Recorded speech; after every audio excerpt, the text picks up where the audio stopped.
با مهمترین خبر و گزارش‌های روز برنامه اطلاعاتی پیغام از تلویزیون سیمای شهری پنجکент منظورتان است. السلام علیکم. در استودیو با شما معین ساعت مولویوه و کارگردان اسماعیل جان خلف میباشیم. اینک در برنامه ها تماشا کنید.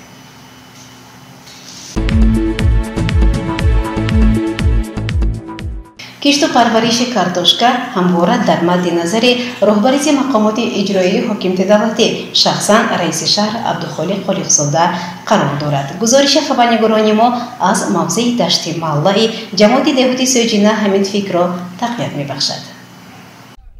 سال روان کشاورزان شهر دیهاتی پنجکент کشتی 4800 گکتار کارتوشکا را به نقشه گرفته. امروز برای تامین این نشان داد تدبیرهای ضروری می‌اندیشند. باید تذکر داد که جریان کشت و پرورش این زراعت تکنیکی پیوسته در مد نظر رهبری مقامات اجرایی محلی حکومت دولتی شخصا رئیس شهر عبدالخالق خالقزاده قرار دارد. شناسایی با جریان کشت کارتوشکا در موضع دشت محلی جماعت دهوتی سوجینه از سوی رئیس شهر عبدالخالق خالقزاده و سردار سرریاستی کشاورزی ولایت سوخت یلدوزاده اولیم بار دیگر فکر بالا را تقویت می‌بخشد. اینجا توسط تکنیک حاضر زمان با استفاده از نوع تخم خوش‌صفت و میدان‌های کارکرد کرده شده کارتوشکا شناخته شد. نظر به اطلاعی که از سردار ریاستی کشاورزی غالب گدایف گرفتیم تا با الحال میدان کشت انجام داده شده کارتوشکا 3087 گکتار را تشکیل داده آن با 66.1% نقشه برابر است. باعث خوشایند است که نقشه کشت کارتوشکا در جماعت دهاتی علایده از جمله چنار، مغیان و شینگ تامین گردید.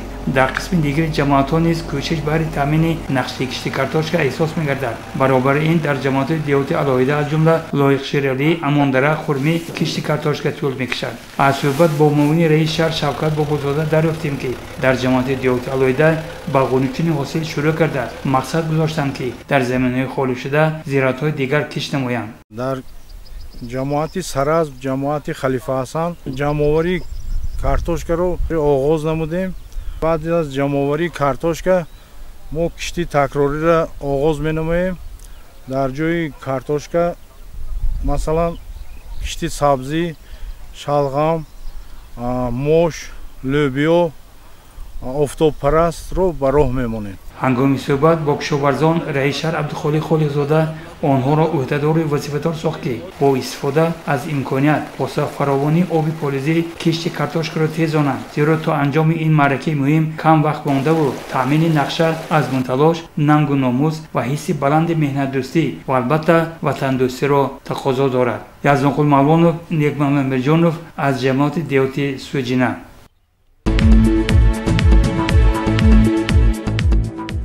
بخشته به روز بین المللی حفظ کودکان در مؤسسه دولتی مسلحتگاه پسیخولوژی طبی پداگوژی شهر پنجکент چاره‌بینی دایر گردید. با ادامه موضوع توجه نمایید.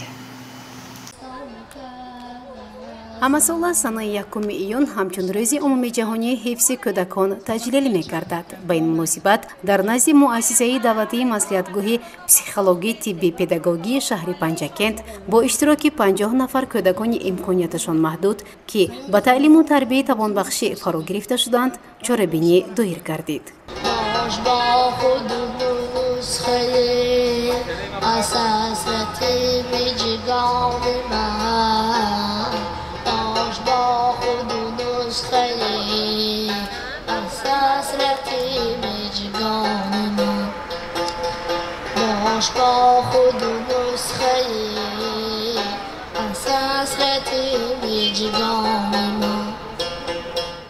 باید گفت که در جمع آمد رئیس کمیته اجرایی حزب خلقی دموکراتیک تاجیکستان در شهر پنجکент عضو مجلس ملی مجلس عالی جمهوری تاجیکستان مراد شکرزاده و نماینده شعبه معارف شهر لولا نسیمова اشتراک داشتند و سخن گفتند. در خاتمه بهره بریده خاطره‌ای کودکان به آنها تحفه‌ها تقدیم کرده شدند.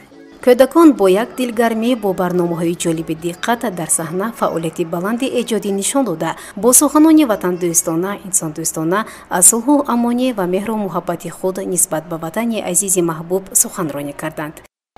مطلع زرین خورشید خراسان تاجیکستان از ستاره نیست کم دل‌های چرخان در مدارت محوری منظومه کیهان سامان تاجیکستان تاجیکستان میکنم شکری کم و بسیاری تو میکنم شکرانه از آزاری تو. از تو من ثروت نمیخواهم، وطن هستی بس است، با خس و خارت برابر زندگی کردم بس است. дар фарҷом директори муассисаи давлатии маслиҳатгоҳи психологӣ тибби педагогии шаҳри панҷакент Насиба Қурбонова ба ҳамаи онҳое ки имрӯз нисбати кӯдакон дасти саховату ҳиммат кушоданд изҳори сипос намуд. соҳибкороне ки имрӯз моро дастгирӣ карданд, Икроми Абдумаҷид ва Толибов Илҳом ки мусофиркашони хатсайри Панҷакент хоҷанд душанбе мебошанд.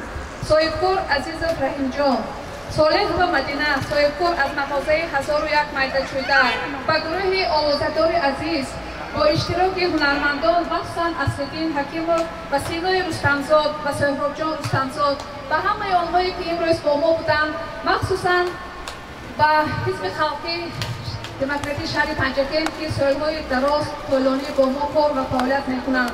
ҷашн гирифтани рӯзи байналмилалии ҳифзи кӯдакон дар Тоҷикистон ҳамасола вохӯрӣ бо ҷавонон ва кӯдакони дорои маъюбият дошта ифодагари он аст ки сарвари давлат нисбат ба ҳаёти кӯдакону ҷавонон бетафовут набуда ояндаи кишварро аз ҳастии онҳо донистанд.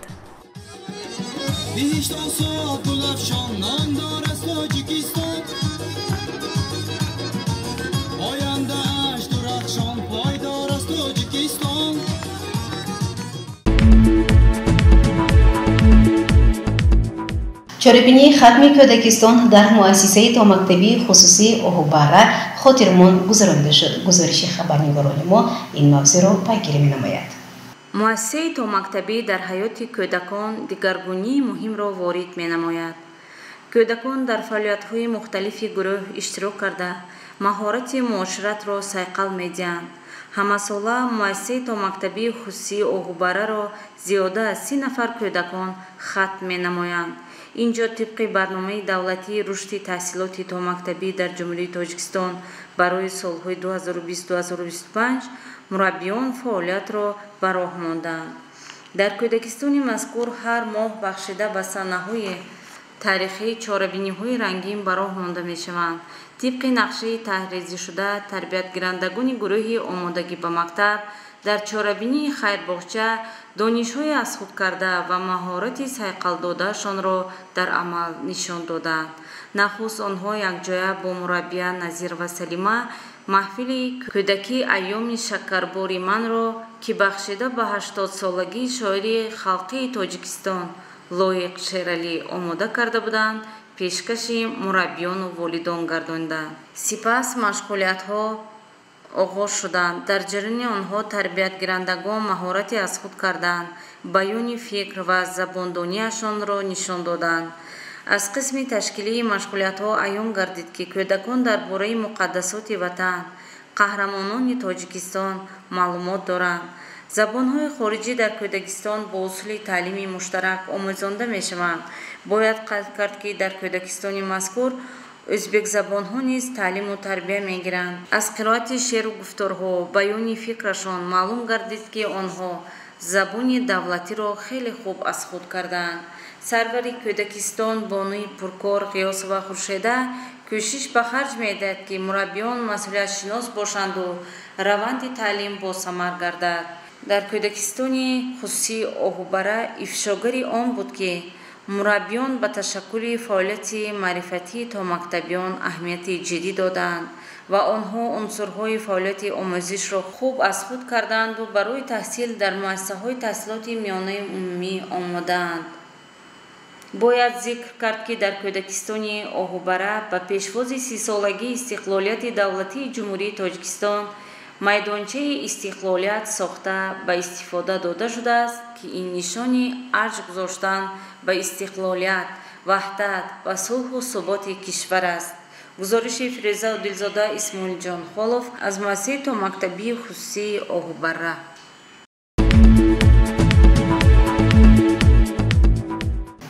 барномаро идома медиҳем. ёдгориҳои таърихии Панҷакенти бостонӣ сокинони ҷумҳурӣ аз ҷумла сокинони ҳаммарзро бетараф намегузорад. гузориши мо аз сафари гурӯҳи ҷавонон аз нӯҳи айнӣ ҳамин фикрро тақвият мебахшад. ملاقات و صحبت‌های جوانان در همه سطح عامل خیلی مهم بوده است در تحکیم دوستی و رفاقت بین همدیگری. سفر گروه جوانان از ناحیه همجوار عینی و شهر باستانی پنجکین میتواند دلیل باشد به همین فکر. روزی فرح هستم، یکی از جوانان ناحیه عینی. امروز در طبق نقشه چاره‌بینی‌های بخش کار با جوانان ورزشی ناحیه عینی در همبستگی با بخش کار با جوانان ورزشی شهر پنجکین مهمانی جوانان ناحیه عینی با شهر پنجکین برگزار گردید. این وخوری برای ما به نهایت خوب و خاطرمان و اتمام رسید، زیرا که در این وخوری ما توانستیم که دوستانی زیاد پیدا نماییم و از جاهای تاریخی شهر پنجکین، شهر قدیمی پنجکین دیدن نماییم و غذای معنوی بیش از بیش را به خود گیریم. و باید قید کرد که همه این دوستی جوانان، پیشروی جوانان، این مخصوص از غمخواری های پیشوای معظم ملت محترم امام علی رحمان هست که ما امروز در فضای صلح و ثبات، آرامی، وحدت و یگانگی عمر به سر میبریم و میتوانیم که در دلخواه وقت از دلخواه مکانهای گوشه و کنار کشور عزیزمان تاجیکستان بیستاسا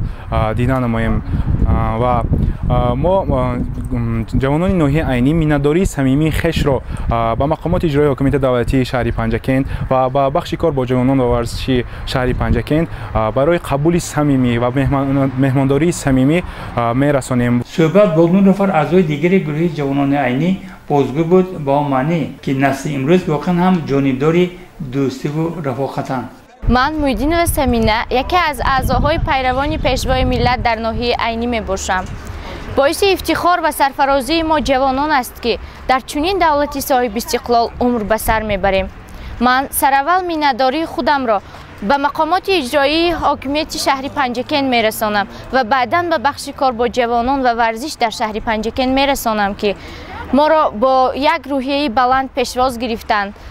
ما از یادگاری های تاریخی شهر پنجکین دیدن نموده، از محفل پیروانی پیشوای ملت از جوانان شهر پنجکین دوستی یعنی شناسایی پیدا نمودیم. باوری دارم که این دوستی جوانان شهر پنجکین با جوانان ناحیه عینی تا ابد میماند و خواهد ماند. زنده باد جوانی و جوانان. من شریف حسن، خواننده صنف هشتم همچون اعضای پیروان پیشوای ملت در ناحیه عینی خرسند از آن هستم که بین ما جوانان شهر پنجکین و ناحیه عینی دوستی برقرار شده ایستاده است و ما امروز برای دیدن نمودن از منطقه‌های تاریخی شهر باستانی پنجکین دیدن نمودیم و با اعضای پیروان پیشوای ملت شهر پنجکین یعنی کمیته بخش کار با جوانان و ورزشی شهر پنجکین آشنایی کردیم، دوستی پیدا نمودیم و خرسند از آن هستیم که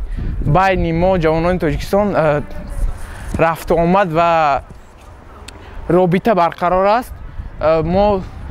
ما رو در شهر باستانی پنجکین خوب پیشواز گرفتن، خوب مهمان نوازی نمودند و ما نیز در ناحیه عینی منتظر جوانان شهر پنجکین هستیم و خوشحال از آن هستیم که جوانان تاجیکستان بین هم رابطه خوبی دارند. باعث خوشنودی بود که جوانان ناحیه عینی تشریف جوانان پنجکین را انتظارند و امید است که این سفر میتواند عامل خیلی مهم باشد در تحکیم روابط دوستی جوانان پنجکین و ناحیه عینی در جریان آمادگی به 30 سالگی استقلالیت دولتی جمهوری تاجیکستان. دعوت به عمل می‌آوریم که در آینده نیز جوانان شهر سربلند پنجکین و ناحیه عینی مهمان شده از موضع‌های استراحتی و فراغتی و تاریخی ناحیه عینی نیز دیدن نماید. دوستی جوانان تاجیکستان پاینده بود.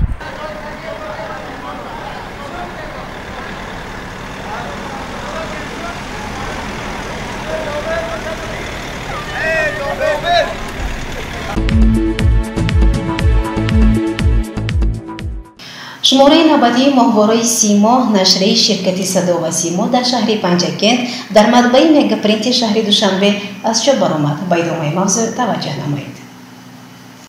صحیفه اول ماهواره مجموعه خبرها را علاقمند به موضوعهای مختلف که در مهم مای به عمل آمدند فرا میگیرد. پاره‌های انتخابی از کتاب ریاض اون نصیحین محمد ریپهامی علاقمند به دعوت مسلمان به معرکه ها از طرف مسلمان صحیفه دوم را آغاز می بخشد. در همین صحیفه خبر ریاست بازرسی دولتی اتومبیلی وزارت کارهای داخلی جمهوری تاجیکستان اوید به عملیات اتوبوس چاپ شده است. پیشوای ارزنده ما مقاله یاردمچی پروکرور شهر پنجکент مشاور عدلیه درجه 3 نظرزاده با همین نام بازگو از خدمت‌های ارزنده پرزیدنت جمهوری تاجیکستان محترم امامعلی رحمان در رشد صاحب استقلالی کشور چاپ شده است. آیا می‌دانید که چند مراتب مراسم حج برای مسلمانان منع کرده شده است؟ اگر نه، پس مقاله را با نام سبب‌های منع مراسم حج در این صحیفه مطالعه کردن ممکن است. صحیفه‌های 4 و 5 روزنامه به 80 سالگی شاعر خلقی تاجیکستان فرزانه فرزند ملت لایق شیرعلی بخشیده شده است. فرزند هست حجت نیست. با همین نام مقاله سودی سود شهر پنجکent عیسی‌زاده ظفر در صحیفه 6 به نشر رسیده است. با فرزند و نبیره گورباچوف گرمانیا مقال شد. این مقاله از روزگار اویله آخرین پرزیدنت دولت پر اقتدار اتحاد شوروی میخائیل سرگیویچ گورباچوف نقل میکند. در صحیفه 7 مقاله عابد محمودوف را میشناسید، ترانه مادر و چند پاره‌های شعری را قرائت کرده میتوانید. سنه 18 مای سال روان در شهر باستانی پنجکent تنتنه‌های ایدانه بخشیده به 80 سالگی شاعر خلقی تاجیکستان شاعر زنده‌یاد لایق شیرعلی برگزار گردید. محتوای این چاره‌بینی از طرف روزنامه‌نگار فیروزه عادل‌زاده در مقاله الا شعری عجم مرا تو زنده خواهی داشت در صحیفه 8 جای داده شده است. در همین صحیفه مجموعه لطیفه ها را در بخش تبسم خوانده می توانید.